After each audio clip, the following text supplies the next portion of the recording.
वासिनी ध्यान करावत मान बढ़ावत चित से केवल पूजन करावत गौरी कलश नवग्रह देव स्वयं नारायण प्रसन्न हो जावत आशीर्वाद खूब दिल बावत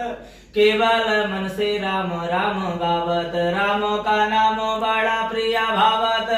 जीवन स्वयं सुंदर करावत भव से केवल पूजन करावत बाहर भीतर सुंदर हुई जावत प्रसन्नार्थे ध्याय ध्यानं समर्पयामि प्रसन्नार्थे गंगणपतये नमः आवाहयामि स्थापयामि पूजयामि गंगा च यमुना चैव गोदावरी सरस्वती नर्मदे सिंधु कावेरी जले सन्निधं कुरु शुद्धोदक स्नानं समर्पयामि प्रसन्नार्थे गंगणपतये नमः कलशे वरुणाय नमः नवग्रहादिमण्डल देवताभ्यो नमः।